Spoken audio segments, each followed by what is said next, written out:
Hi guys, welcome to Honest, Straightforward Reviews, where you get unbiased and unfunded reviews. Hey guys, welcome to another video. This video is aimed at helping you out in choosing which Apple Watch you should be buying. So first of all, what I'll be doing is going through each of the Apple Watches that I've got here and the differences between them cosmetically.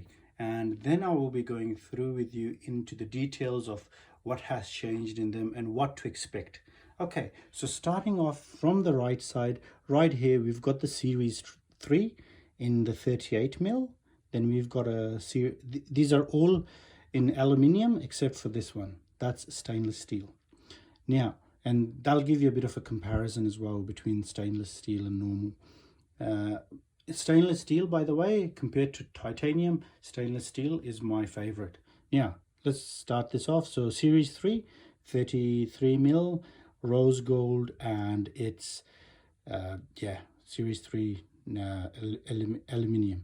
Okay, stainless steel, 44 mil, and this is the first Series 4. So as you can see, there was a style change. Okay, so after that, these are all the same style.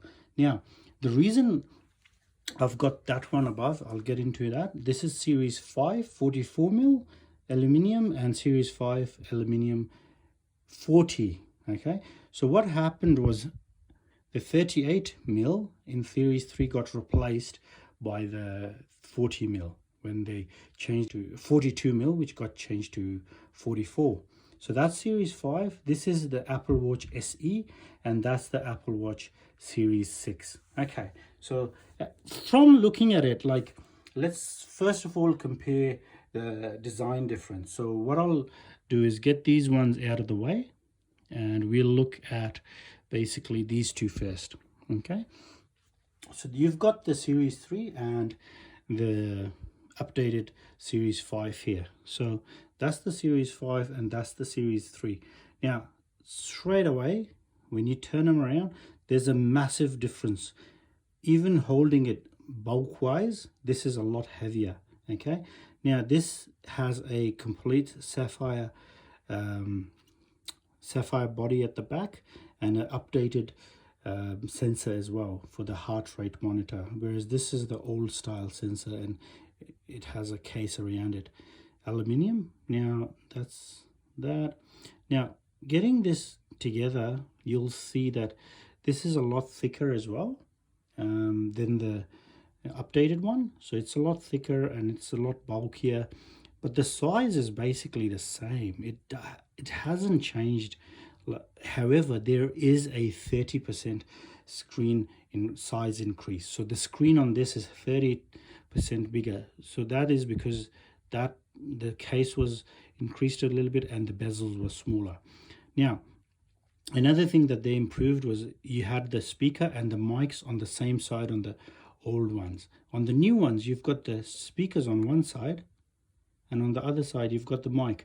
What that is supposed to do is improve noise cancelling and things like that. And I can personally say it's a bit of a hit or miss, but mostly it's a hit. So mostly it works. It depends on, even really noisy environments, I've found that the Apple Watch is answering phone calls. They're not really meant for answering phone calls, but if you answer a phone call, they're really, really clear. Okay, so those are the differences between the style, between the old one and the new one.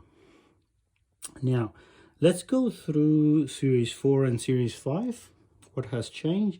So basically there's nothing. So apart from this being shiny because it's stainless steel, there's nothing changed. It's the same exact design. Now, let's go into the Series 5 on my right and the SE. Okay, now the SE, as you can see, the speaker has, nope, the speakers are the same, mics the same, everything's the same. Now let's look at between Series SE and Series 6. Now let's look at the back for all of them. Okay, so after the the Series 3. The updated design was this. This was introduced in Series 4 through to Series 5, and now the SE has the same updated design to it. So it's very much similar to these. However, what has happened in the Series 6 is this new design. So this is the Series 5, this is the Series 6, okay? So let's look at the back of these two. Okay, so as you can see, that's the blood oxygen sensor, okay? So it's got the heart rate and the blood oxygen, whereas this single one is the heart rate one. They've changed it quite a bit in the back. So those are the differences, and apart from that, they've added the introduction of colors as well. All right, now let's get into breaking them right down and what's the differences between them. I can't fit all of the watches here, so I've got the Series 6 SE and Series 5. So let's go through them.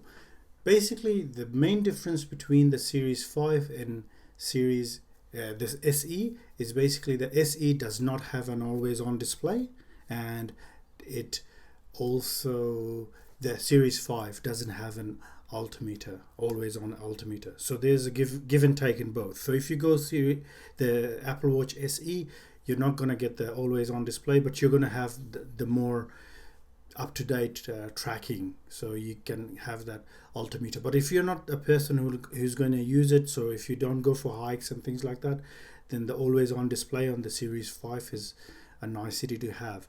Now between the Series 5 and Series 6, there's not a lot of differences. So for example, there's just the oxygen sensor, a bit of a better processor, a bit of a better battery, but they're nullified because the always on display, when it's at the I guess it's at screensaver mode, it's 2.5 times brighter, so it uses a lot more. However, it has a U1 chip, ultra wide chip, which is unclear as to what it's used for. Other than that, it's exactly the same. The haptic feedback through the crown doesn't actually move.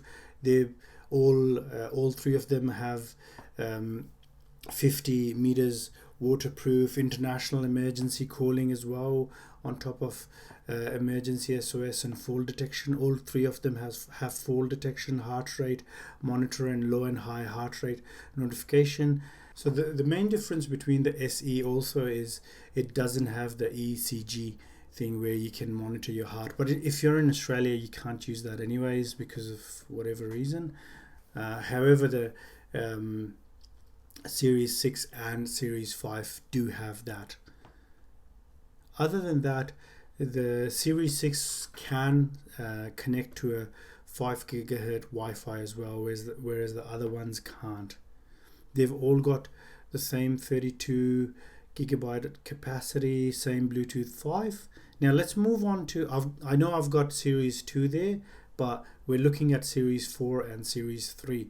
Now between Series 4 and 3, there's a lot of differences, the style, and obviously we went through that. However, there's Bluetooth 4. Series 3, you have Bluetooth 4, you have Bluetooth 5 on Series 5. Also, you've got better LTE as well, better mobile connectivity. Series 3 can go up to 16 gig if you have an older one. So as soon as you go from Series 4 to Series 5, all of them have 32 gigs. Below that have a maximum of 16 gigs. So now Series 3 doesn't have fall detection. Fall detection was introduced in Series 4, so Series 4 has that. Series 4 also has the ECG machine as well. It's got the haptic everything. Now Series 3 has a S3 dual core chip, which is just a normal processor. The Series 4 had an updated 64-bit dual core processor, a real improvement. Okay, so always on display as well, by the way. Series 5 onwards has an always on display. The Series 4 does not have always on display. However, the brightness and everything and all that stuff is exactly the same. Now between I want to make this point really clear. Between Series 4, Series 5 and Series 6. So I'm looking at those three. I'm not looking at SE at the moment. So because SE and Series 5 have the same processor, the S5 processor. be careful, Series 6 has the S6 processor, not SE. So this between Series 4, which has the S4 processor, and the Series 5, which has the S5 processor, there's no differences. iFixit took it apart and actually did an X-ray thing on it, and they found out the Series 5 and Series 4 have the exact same processor and same battery. Everything is the same. There's nothing really changed on that. So from Series the S5 chip to S6 chip, Apple says there's a performance gain of up to, so the word is up to 20%, which is not a lot. It is good, it's not a lot. So from Series Phone 4 to Series 6, you're not going to get much of a processing difference. The only thing I'll look at Series 4 and Apple Watch Series 6. So if you can get a really cheap Series 4 for around in stainless steel for 250 Aussie dollars, that's a bargain. You should go for it. Now, obviously you don't have the warranty. However, you miss out on the U1 chip, you miss out on the always on display, you miss out on the blood oxygen sensor, but everything else you get. It's the exact same thing. The processor improvement in real life is insignificant. The always on display, I personally don't use it. I've got a Series 6 and Series 5, which I've used as well. One thing to note is though that you do miss out on international calling. You've only got emergency SOS and fall detection. So the Series 5 SE, the Series 5 and Series 6 are the only one that do emergency international calling, and SE. Now the SE therefore is a really good bargain. However, if you're not using it for hiking and things like that, then I would personally stick with a Series 5. If you've got a Series 4 or 5, there's no point in upgrading to a Series 6. The performance improvement isn't going to be there. If the blood oxygen sensor, please, at the end of this video, I've got a link to my full review of the Series 6, and I'll be going through the blood oxygen sensor test as well with you. I've got a link, have a look at that. But if you look at that, there's the blood oxygen sensor is much of a nothing, you know. It's not something you should upgrade for. The altimeter is nice, but it doesn't warrant that. So if you've got a series, if you can get your hands on a really nice Series 5 or a Series 4 even, I would go do that. If you've got a Series 3 and you're just using it for activity tracking and things like that, it's an awesome machine. Okay, it does a really good job, especially now that they don't do 16 gig. It does come in, it used to come in 16 gigs when it first came out. So those are my thoughts about it. So if you've got a Series 3 and you're just using it for activities, that's fine, absolutely fine there. But if you want to go with all the updated designs and things like that, you want to get the best processing and things like that, really improves the speed and things like that, I would go with a Series 4 SE or a Series 5. I would give them Series 6 a miss. It's a really expensive device. Pushes up to $600 just to start off with, and that's for the smaller case in aluminium with just normal everything.